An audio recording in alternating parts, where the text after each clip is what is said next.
It's called A Week, a new short film by Japanese-born director Ken Yoshioka. For the moviegoer, this is not a typical viewing experience.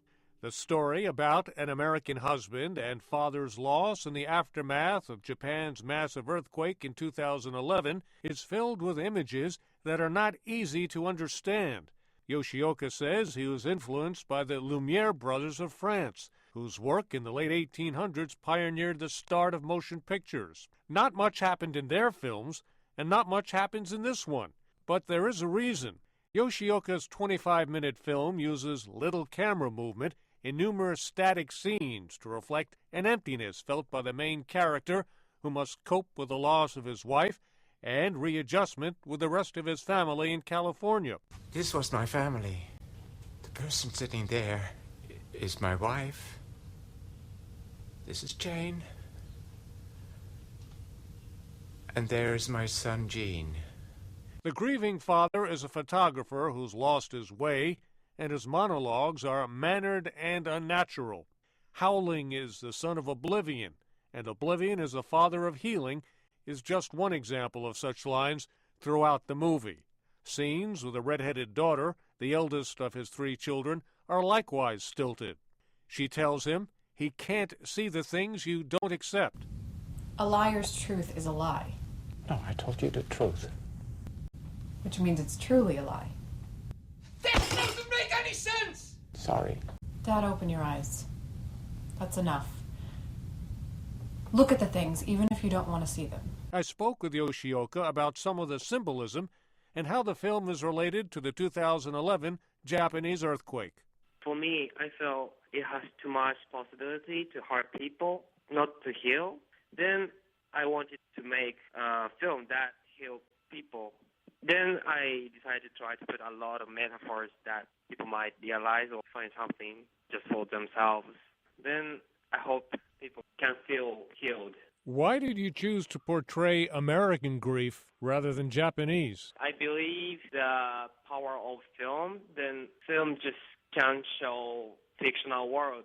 So I kind of mix different culture or people. That's why I chose America and actors. What is the significance of the title, A Week? It's supposed to mean the story of this whole film. And I put a lot of metaphor, like Monday, Tuesday, Wednesday, Thursday, Friday, Saturday, and Sunday. That's one thing. Then the other thing is, I think if people lost someone who is very important to them, be covered in a week if they try. So I chose A Week. Now, you mentioned the use of metaphors. What was the significance of the apple, which showed up a couple of times? Apple means a few things, and one is nature and also normal life. So the one of the character eats apples. That means he lives in normal life. But father couldn't eat apples until the end. And at the end, he finally eat apple, means he could get back to normal life. And the other thing is apple has red color, and red color, I feel it means like fire of life. And in Japan, fire means Monday. So I put apples on Monday scene. What's behind your approach to the film? You use very static scenes with little action. I don't know if I can say everything with very short words, but at least for me, I always think how I can show the invisible things by using visible things, like location, actor, their acting, props. If I chose that kind of awkward acting or very static shots, I thought I could tell something different from the other movies. You said the movie is about healing related to the Japanese earthquake. Did you experience anything personal related to that earthquake? When we had Japanese earthquake 2011, I was in Japan, but I was in Tokyo, so I didn't lose anyone who related with me. But I felt I was almost to die.